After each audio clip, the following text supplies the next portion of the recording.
नमस्कार. Book wise with अनिलमध्ये आपलं स्वागत आहे. एका मुलाचं स्वप्न होतं वैमानिक बनण्याचं.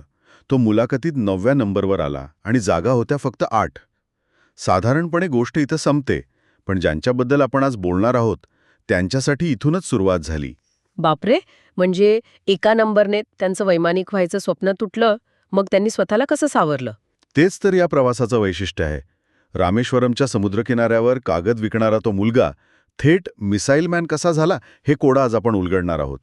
डॉक्टर APJ अब्दुल कलाम यांच्या विंग्ज ऑफ फायर या आत्मचरित्राच्या आधारे आपण त्यांच्या या अविस्मरणीय प्रवासाचा मागोवा येणार आहोत. म्हणजे ही फक्त एका व्यक्तीची गोष्ट नाहीये, तर एका एका विचारसरणीच्या विकासाची कहाणी आहे. सुरुवात कुठून करायची? सुरुवात त्यांच्या मुळांपासून करूया. रामेश्वरम.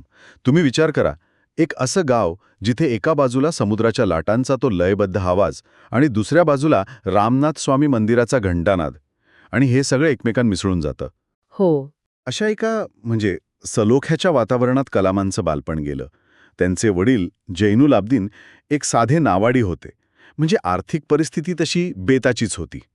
पण घरात विचारांची श्रीमंती होती असं म्हणतात. अगदी. आणि मी ऐकलंय की त्यांचे वडील मुस्लिम असूनही जवळच्या मंदिरातल्या मुख्य पुजाऱ्याचे जिवलग मित्र होते, पक्षी लक्ष्मण शास्त्री. त्या काळासाठी हे किती दुर्मिळ आणि सुंदर आहे. हो ना, पण मला सांगा, ही फक्त एक मैत्रीची सुंदर गोष्ट होती की या वातावरणाचा त्यांच्या वैज्ञानिक दृष्टिकोनावर काही ठोस परिणाम झाला? खूप चांगला मुद्दा आहे. ही केवळ एक मैत्रीची गोष्ट नव्हती, हा त्यांच्या संपूर्ण विचारसरणीचा पाया होता. आणि इथेच आपल्याला त्यांच्या यशाचं पहिलं सूत्र सापडतं. त्यांनी विज्ञान आणि अध्यात्म यांना कधीच वेगळं मानलं नाही. प्रतिस्पर्धी नाही मानलं. बरोबर. उलट एकाच सत्यापर्यंत पोचण्याचे 2 वेगवेगळे मार्ग मानले. वडील मुस्लिम असूनही रोज सकाळी 4 वाजता उठून नमाज पढायचे आणि संध्याकाळी त्याच पुजाऱ्यासोबत बसून धार्मिक चर्चा करायचे. म्हणजे लहानपणापासूनच त्यांच्या मनात हे बिंबवलं गेलं की ज्ञानाला कोणताही धर्म नसतो. प्रश्न विचारणं महत्वाचं आहे, सत्याचा शोध घेणं महत्वाचं आहे, मार्ग कोणताही असो. अगदी बरोबर. आणि याच विचारसरणीने त्यांना गुंतागुंतीच्या वैज्ञानिक समस्या सोडवताना एक वेगळा, अधिक व्यापक दृष्टिकोन दिला. या पायावर कळस चढवला तो त्यांच्या शिक्षकांनी. यादुराई सोलोमन, बरोबर? हो. सोलोमन सरांनी त्यांच्या मनात एक विचार पेरला होता, जो पुढे जाऊन या पुस्तकाचे शीर्षक बनला. काय म्हणाले होते ते? ते म्हणाले होते, आयुष्यात यशस्वी व्हायचं असेल तर तीव्र इच्छाशक्ती आणि दृढ विश्वास हे 2 पंख तुला लावावे लागतील. अग्निपंख. हो, विंग्ज ऑफ फायर. आणि याच पंखांवर स्वार होऊन ते मद्रास इन्स्टिट्यूट ऑफ टेक्नॉलॉजी म्हणजे MIT मध्ये एरोस्पेस इंजिनिअरिंगसाठी पोचले. पण तिथे प्रवेश मिळवणं सुद्धा एक मोठं आव्हान होतं.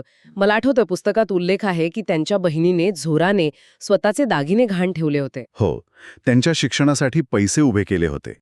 विचार करा, त्या त्यागाचं किती मोठं ओझं आणि जबाबदारी त्यांच्या मनावर आली असेल. आजच्या तरुणांवर अपेक्षांचं ओझं असतं, पण हे तर त्यागाचं ओझं होतं. प्रचंड. आणि ती जबाबदारी त्यांच्या प्रत्येक कृतीत दिसायची. MIT मधला एक प्रसंग आहे जो त्यांच्यातला खरा इंजिनियर दाखवतो. त्यांचे प्राध्यापक श्रीनिवासन यांनी एका फायटर जेटच्या डिझाईन प्रोजेक्टसाठी त्यांना अवघ्या 3 दिवसांची मुदत दिली होती. 3 दिवसात फायटर जेटचं डिझाईन? हे तर जवळजवळ अशक्य आहे. हो. आणि प्रकल्प पूर्ण झाला नाही तर शिष्यवृत्ती रद्द करण्याची धमकीही दिली होती. बापरे. कलामांना हे अशक्यच वाटलं. पण बहिणीच्या त्यागाचा विचार आणि अपयशाची भीती याने त्यांना पेटून दिलं. त्यांनी खाणं, पिणं, झोपणं सगळं विसरून रात्रंदिवस काम केलं आणि तो प्रकल्प वेळेच्या 1 तास आधी पूर्ण केला. आणि प्राध्यापकांना काय वाटलं? प्राध्यापकांना ते अशक्यच वाटलं, पण थक्क झाले. ते म्हणाले, मला माहीत होतं की मी तुला अशक्यप्राय कामाच्या दबावाखाली टाकत होतो, पण तू ते करून दाखवलंस. या घटनेने त्यांचा आत्मविश्वास तर वाढवलाच, पण अशक्य वाटणाऱ्या दबावाखाली सर्वोत्तम कामगिरी कशी करायची याचा पहिला धडा ते तिथे शिकले. त्यांच्या MIT मधल्या अनुभवावरून हे स्पष्ट दिसतंय की ते दबावाखाली खूप चांगलं काम करायचे. हीच वृत्ती त्यांना एका लढाऊ वैमानिकासाठी एक परफेक्ट उमेदवार बनवत होती. मग हवाई दलात नेमकं काय झालं? इथेच त्यांच्या आयुष्याला ते अनपेक्षित आणि तितकंच वेदनादायी वळण मिळालं. MIT मधून सर्वोत्तम गुण मिळवून पदवीधर झाल्यावर त्यांच्यासमोर 2 उत्तम संधी होत्या. एक संरक्षण मंत्रालयात आणि दुसरी त्यांचं स्वप्न, भारतीय हवाई दल. हो. त्यांनी दोन्हीकडे अर्ज केला. दोन्हीकडून मुलाखतीसाठी बोलवणं आलं. पहिली मुलाखत दिल्लीत होती, ती सहज पार पडली. पण त्यांचं खरं लक्ष होतं डेहराडूनच्या मुलाखतीवर. जिथे त्यांचं आयुष्यभराचं स्वप्न पूर्ण होणार होतं. अगदी. त्यांच्या डोळ्यात फक्त एकच स्वप्न होतं, आकाशात झेप घेण्याचं, एक लढाऊ वैमानिक बनण्याचं. शारीरिक आणि बौद्धिक चाचणी उत्तम झाली. 25 उमेदवारांमधून ते अंतिम यादीपर्यंत पोहोचले. म्हणजे सगळं काही ठरल्यासारखं घडत होतं. हो, स्वप्नवत. पण मग अंतिम यादी जाहीर झाली. आणि जागा होत्या फक्त 8 आणि गुणवत्ता यादीत त्यांचा क्रमांक होता 9वा. अरे देवा, म्हणजे फक्त एका स्थानाने. हो, एका अंकाने त्यांचं आयुष्यभराचं स्वप्न त्यांच्या डोळ्यांदेखत भंग पावलं. म्हणजे जणू काही पंख छाटलेल्या पक्ष्यासारखी अवस्था. उडायला तयार पण उडू शकत नाही. मला कल्पनाही करवत नाहीये ती निराशा किती खोल असेल. आजकालच्या काळात तरुण पिढीला छोट्या छोट्या अपयशांनी नैराश्य येतं. पण इथे तर आयुष्यभराचं स्वप्न, ज्यासाठी इतकी मेहनत घेतली, ते फक्त एका क्रमांकाने हुकलं. हे किती निराशाजनक आहे. अगदी तसंच झालं. ते पूर्णपणे खचून गेले होते. पुस्तकात ते लिहितात, माझ्यासाठी तो क्षण अंधारून आल्यासारखा होता. काय करावं, कुठे जावं, काहीच सुचत नव्हतं. आणि त्या निराशेतूनच ते देहराडूनमधून चालत चालत जवळच्या ऋषिकेशला पोहोचले. ऋषिकेशला? हो, गंगेच्या काठावर बसून ते आपल्या अपयशावर विचार करत होते. आणि तिथेच त्यांची भेट झाली स्वामी शिवानंद यांच्याशी. अच्छा. ती भेट त्यांच्या आयुष्यातील खरा टर्निंग पॉइंट ठरली. स्वामीजींनी त्यांना काय सांगितलं? स्वामीजींनी त्यांच्या चेहऱ्यावरची निराशा ओळखली. त्यांनी कलामांना जवळ बोलून त्यांच्या दुःखाचं कारण विचारलं. कलामांनी त्यांना सगळी हकीकत सांगितली. तेव्हा स्वामीजी हसले आणि म्हणालेत, नियतीचा स्वीकार कर. तुझ्या इच्छेमध्ये जर इतकी ताकद नाही की ती तुझ्या नशिबाला बदलू शकेल, तर आपल्या नशिबात काय आहे हेच स्वीकारायला शिक. पण हा विचार ऐकायला खूप तात्विक वाटतो. म्हणजे एखाद्या तरुण, महत्वाकांक्षी व्यक्तीसाठी आपलं स्वप्न विसरून नियतीचा स्वीकार करा, हे सांगणं खूप खूप निराशाजनक नाही का? बरोबर. आणि त्यांनी ते लगेच स्वीकारलं नाही. हाच या घटनेतला महत्वाचा भाग आहे. स्वामीजी पुढे म्हणाले, काय? तुझं ध्येय वैमानिक बनणं नाहीये. ते तुझ्यासाठी बनलेलंच नाहीये. तुझ्या नशिबात याहून खूप मोठं काहीतरी लिहिलेलं आहे. ते काय आहे ते शोध आणि स्वतःला त्या कार्यासाठी समर्पित कर. म्हणजे हा तात्काळ झालेला बदल नव्हता, तर एका प्रक्रियेची सुरुवात होती. अगदी. तो बदल हळूहळू झाला. ऋषिकेशमधून परतताना त्यांच्या मनात विचारांचं द्वंद्व सुरू होतं. मी अपयशी ठरलो का? माझ्यात काही कमी होतं का? पण स्वामीजींच्या शब्दांनी त्यांच्या विचारांना एक नवी दिशा दिली. एक नवीन शक्यता. हो, त्यांनी विचार करायला सुरुवात केली, जर हा मार्ग बंद झाला असेल तर कोणता नवीन मार्ग उघडणार आहे? त्या दिवशी गंगेच्या पाण्यात त्यांनी आपली निराशा विसर्जित केली आणि एका नव्या ऊर्जेने ते दिल्लीला परतले. आणि ती दुसरी नोकरी स्वीकारली, संरक्षण मंत्रालयातली. हो, त्यांनी संरक्षण मंत्रालयाच्या तांत्रिक विकास आणि उत्पादन संचालनालयात वरिष्ठ वैज्ञानिक सहाय्यक म्हणून नोकरी स्वीकारली. सुरुवातीला त्यांचं मन तिथे रमत नव्हतं, पण काही काळानंतर त्यांची बदली बंगळुरूला झाली, जिथे ते INCO स्पेअर म्हणजे Indian national committee for space research, जी पुढे जाऊन इस्रो बनली. बरोबर. म्हणजे जिथे एका स्वप्नाचा अंत झाला, तिथे एका नव्या, त्याहून मोठ्या युगाची सुरुवात झाली. वाव. आणि तिथे त्यांना डॉक्टर विक्रम साराभाईंसारखे एक दूरदृष्टी असलेले गुरु भेटले. साराभाईंचं स्वप्न फक्त रॉकेट उडवण्यापुरतं मर्यादित नव्हतं. त्यांचं एक स्पष्ट ध्येय होतं. ते म्हणायचे, आपलं ध्येय आहे की हे तंत्रज्ञान भारताच्या शेवटच्या सर्वात गरीब माणसाच्या विकासासाठी वापरलं गेलं पाहिजे. ही विचारसरणीच किती वेगळी आणि क्रांतिकारी आहे. त्या काळात अवकाश संशोधन म्हणजे श्रीमंत देशांची मक्तेदारी. अशा परिस्थितीत हा विचार करणं हेच खूप मोठं होतं. आणि या विचाराने कलामांना एक नवीन ध्येय दिलं. आता ते फक्त एक इंजिनियर नव्हते, तर एका मोठ्या मिशनचा भाग होते. पण काय? सुरुवातीची परिस्थिती तर एखाद्या स्टार्टअप कथेसारखी वाटते. म्हणजे पुस्तकातलं ते वर्णन तर अविश्वसनीय आहे. केरळच्या थुंबा गावात समुद्रकिनारी असलेलं एक जुनं चर्च, हेच त्यांचं पहिलं ऑफिस आणि लॅब होती. हे खरंय? हो, अगदी खरंय. बिशपच्या घरात त्यांचं डिझाईन सेंटर होतं, तर चर्चच्या इमारतीत त्यांची कार्यशाळा. काय सांगताय? इतकंच नाही, गुरांच्या गोठ्यात प्रयोगशाळा होती. आणि सर्वात अविश्वसनीय गोष्ट म्हणजे सुरुवातीच्या काळात रॉकेटचे काही भाग चक्क सायकल आणि बैलगाडीवरून प्रक्षेपणाच्या ठिकाणी वाहून नेले जात होते. हे ऐकून अंगावर काटा येतो. सायकल आणि बैलगाडीवरून अवकाश संशोधनापर्यंतचा प्रवास, यातून त्या काळातल्या शास्त्रज्ञांची जिद्द आणि देशासाठी काहीतरी करण्याची तळमळ दिसून येते. बरोबर. त्यांच्याकडे साधनं नव्हती, पण स्वप्न होती. अमर्याद स्वप्न. हो. आणि डॉक्टर कलाम या संस्कृतीचा, या जिद्दीचा एक अविभाज्य भाग बनले. साराभाईंनी त्यांच्यावर पूर्ण विश्वास दाखवला. त्यांना रॉकेट इंजिनिअरिंग टीमचं नेतृत्व दिलं. ज्या माणसाचं विमान उडवण्याचं स्वप्न भंगललं होतं, तो माणूस आता संपूर्ण देशाला आकाशापलीकडे घेऊन जाणाऱ्या वाहनांची निर्मिती करत होता. विमान उडवण्याचं स्वप्न तर गेलं, पण आता ते त्याहून उंच जाणारे रॉकेट बनवत होते. पण मी ऐकलंय की इस्रोमधलं त्यांचा पहिला मोठा प्रोजेक्ट पूर्णपणे अयशस्वी झाला होता. मग काय झालं? त्यांनी 10 वर्ष ज्या प्रोजेक्टवर काम केलं तो SLV-3 म्हणजेच भारताचा पहिला सॅटेलाइट लॉन्च व्हेकल, ज्यावर देशाचं स्वदेशी उपग्रह प्रक्षेपित करण्याचं स्वप्न अवलंबून होतं, तो काही सेकंदात समुद्रात कोसळला. पूर्ण देशासमोर त्यांचं अपयश दिसत होतं. पण त्या अपयशाच्या ढिगाऱ्यातून त्यांनी एक असा धडा शिकला ज्याने त्यांना यशाचं ब्रह्मास्त्र दिला. तो धडा होता नेतृत्वाने अपयशाची जबाबदारी स्वतःकडे घ्यावी आणि यशाचं श्रेय टीमला द्यावं. वा, म्हणूनच कलाम सर एवढे मोठे लीडर होऊ शकले.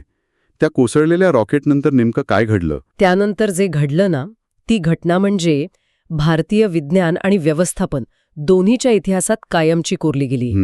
विचार करा, एक मोठी पत्रकार परिषद भरलेली आहे. देशातले सगळे मोठे पत्रकार तिथे आहेत. आणि सगळ्यांना माहिती आहे की मोहीम अयशस्वी झाली आहे. अगदी. आणि सगळेजण डॉक्टर कलाम आणि त्यांच्या तरुण टीमवर टीका करायला, प्रश्न विचारायला तयार आहेत. म्हणजे वातावरण प्रचंड तणावाचं असणार. एका तरुण शास्त्रज्ञासाठी तर हे करिअर संपवणारं अपयश ठरू शकलं असतं. नक्कीच. पण त्या पत्रकार परिषदेत डॉक्टर कलाम काही बोलायच्या आत इस्रोचे चेअरमन होते प्रोफेसर सतीश धवन. त्यांनी माईक हातात घेतला. अच्छा. आणि ते म्हणाले, मित्रांनो, आम्ही अयशस्वी झालो आहोत, पण मला माझ्या टीमवर पूर्ण विश्वास आहे आणि मला खात्री आहे की पुढच्या वेळी आम्ही नक्कीच यशस्वी होऊ.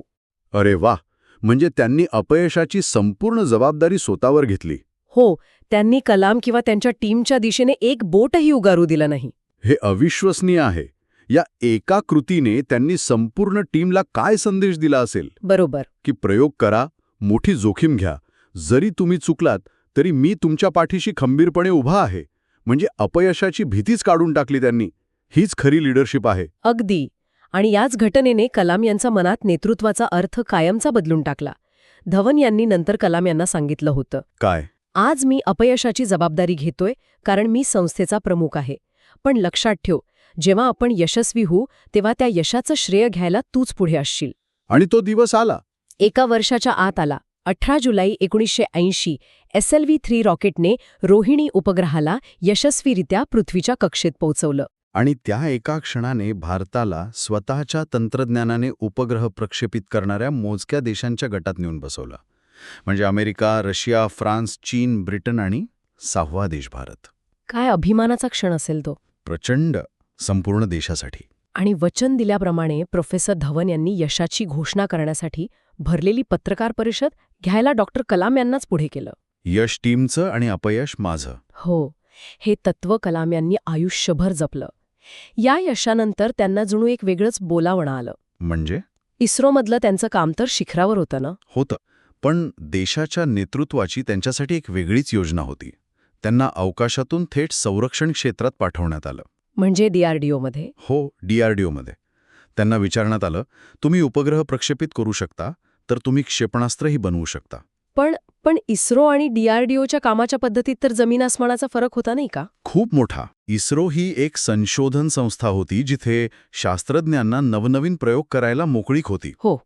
तर DRDO ते तर थेट देशाच्या सुरक्षेशी जोडलेलं होतं. हो, तिथे निश्चित वेळेत परिणाम देणं अपेक्षित होतं. हा बदल त्यांच्यासाठी खूप मोठा होता. आणि जबाबदारी त्याहूनही मोठी असणार. हो ना. एकात्मिक मार्गदर्शित क्षेपणास्त्र विकास कार्यक्रम म्हणजे IGMDPचं नेतृत्व त्यांच्यावर सोपवण्यात आलं. मी IGMDP बद्दल वाचलं आहे. म्हणजे त्या काळात एकाच वेळी 5 वेगवेगळ्या प्रकारची क्षेपणास्त्र प्रणाली विकसित करणं हे खूप धाडसी पाऊल होतं. हो, आंतरराष्ट्रीय स्तरावरही भारताच्या क्षमतेवर शंका घेतली जात होती. मग या महाकाय योजनेला प्रत्यक्षात आणताना कलाम सरांनी टीम कशी बांधली? इथेच त्यांच्यातला जो मॅनेजर होता, जो नेता होता, त्याची खरी कसोटी लागली. त्यांनी देशभरातून तरुण आणि हुशार शास्त्रज्ञांना एकत्र आणलं आणि त्यांना एकच मंत्र दिला, स्वप्न बघा, कारण स्वप्नांमधून विचार जन्माला येतात आणि विचारांमधून कृती घडते. वाह! पण त्यांचं खरं कर्तृत्व वेगळंच होतं. विचार करा, हे सगळं सरकारी चौकटीत घडत होतं, जिथे प्रत्येक फाईलचा प्रवास महिन्यांचा असतो. हो, सरकारी दिरंगाई आणि तो लाल फितीचा कारभार म्हणजे रेड टेपिझम, तो तर प्रसिद्धच आहे. पण कलाम यांनी हे सगळं बदललं. त्यांनी थेट कम्युनिकेशनचे मॉडेल आणले. शास्त्रज्ञांना थेट निर्णय घेण्याचे अधिकार दिले. नोकरशाही पूर्णपणे बाजूला सारली गेली. म्हणजे ही फक्त कामाची पद्धत नव्हती. नाही. हा एका सरकारी संस्थेच्या DNA मध्ये केलेला क्रांतिकारी बदल होता. अगदी.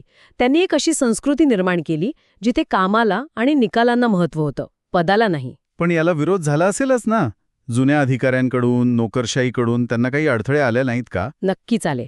पण त्यांचा स्वतःचा साधापणा आणि कामाप्रती असलेली निष्ठा इतकी प्रभावी होती की विरोध करणारेही त्यांच्यासोबत यायचे. अच्छा. या कार्यक्रमातलं सर्वात मोठं आव्हान होतं अग्नी क्षेपणास्त्राचं.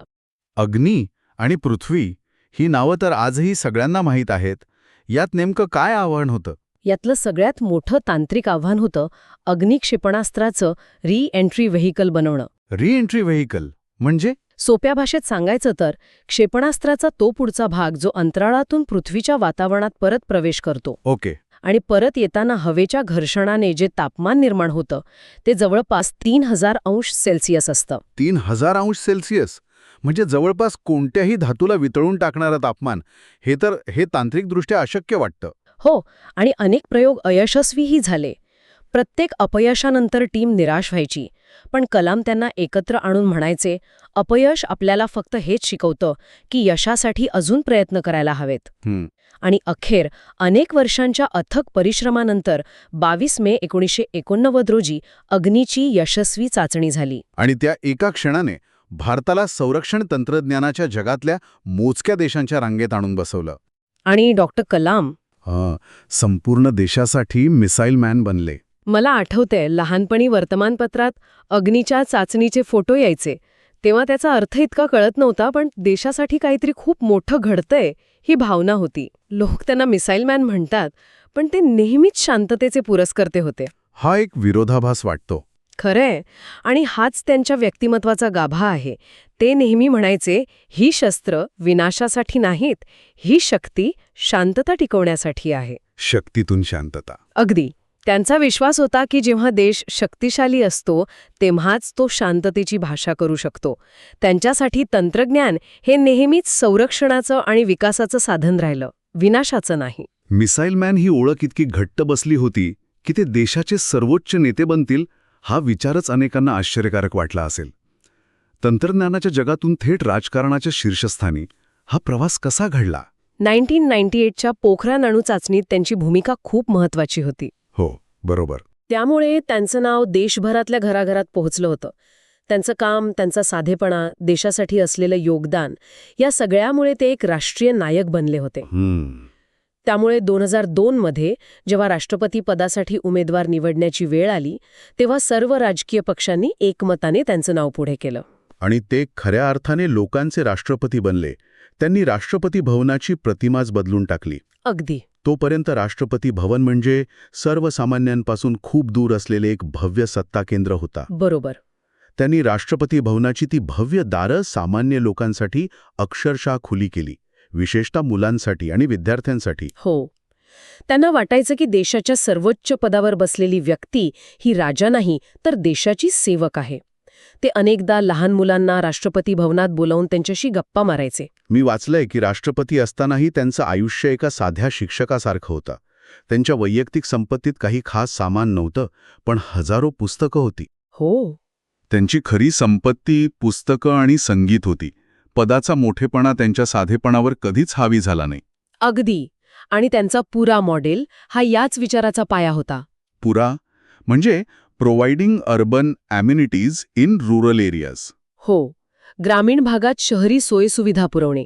त्यांना कळून चुकलं होतं की जोपर्यंत गावातल्या तरुणांना शहरात मिळणाऱ्या संधी, शिक्षण आणि आरोग्य सुविधा मिळत नाहीत तोपर्यंत देशाचा खरा विकास शक्य नाही. म्हणजे पुरा हा फक्त एक प्रकल्प नव्हता, तर तंत्रज्ञान आणि विकासाला थेट ग्रामीण भारताशी जोडणारा एक पूल होता. त्यांच्यातला इंजिनियर इथेही देशाच्या सामाजिक रचनेची डिझाईन करत होता. बरोबर.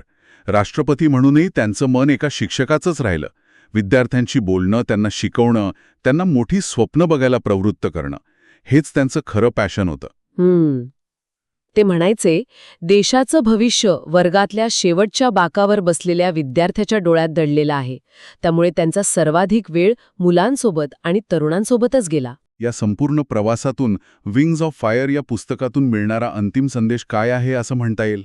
मला वाटतं सर्वात मोठा संदेश हा आहे की यश म्हणजे अपयशाचा अभाव नव्हे, तर अपयशातून पुन्हा उभं राहण्याची आणि टिकून राहण्याची चिकाटी. रामेश्वरमच्या किनाऱ्यावरून सुरू झालेला हा प्रवास वैमानिक बनण्याच्या अपयशी प्रयत्नापासून ते मिसाईल मॅन आणि लोकांचे राष्ट्रपती होण्यापर्यंत ही केवळ एका व्यक्तीची गाथा नाहीये. ही एका राष्ट्राच्या आत्मविश्वासाची आणि स्वप्न पाहण्याच्या धैर्याची कहाणी आहे. हो, मर्यादित संसाधनांमध्ये अमर्याद स्वप्न पाहण्याची जिद्द, जी थुंब्याच्या त्या लहानशा चर्चमधून सुरू झाली होती, जिथे भारताच्या अवकाश कार्यक्रमाची पायाभरणी झाली. अगदी. आणि दुसरा महत्त्वाचा संदेश म्हणजे कितीही मोठे यश मिळालं तरी आपली मुळं आणि आपली नम्रता कधीही विसरू नये. बरोबर. डॉक्टर कलाम भारताचे राष्ट्रपती झाले, पण ते मनाने रामेश्वरमचे एक साधे नागरिकच राहिले. त्यांनी हे आयुष्यभर जपलं. आणि तो अग्नीचा विचार, तो खूप सुंदर आहे. हो, ज्याप्रमाणे अग्नी क्षेपणास्त्रात प्रचंड ऊर्जा असते, त्याचप्रमाणे प्रत्येक माणसात एक आंतरिक ऊर्जा असते. एक स्वप्न असतं, एक आग असते. गरज असते फक्त त्याला पंख देण्याची. विंग्ज ऑफ फायर हे त्या पंखांचं प्रतीक आहे, जे आपल्या आतल्या अग्नीला योग्य दिशा देतात. आजची चर्चा संपवताना एक विचार मनात येतो. डॉक्टर कलाम यांना जेव्हा हवाई दलाने पायलट म्हणून नाकारलं, तेव्हा त्यांच्या आयुष्यातलं सर्वात मोठं अपयश होतं. ते इतके निराश झाले होते की ते सर्व सोडून ऋषिकेशला गेले.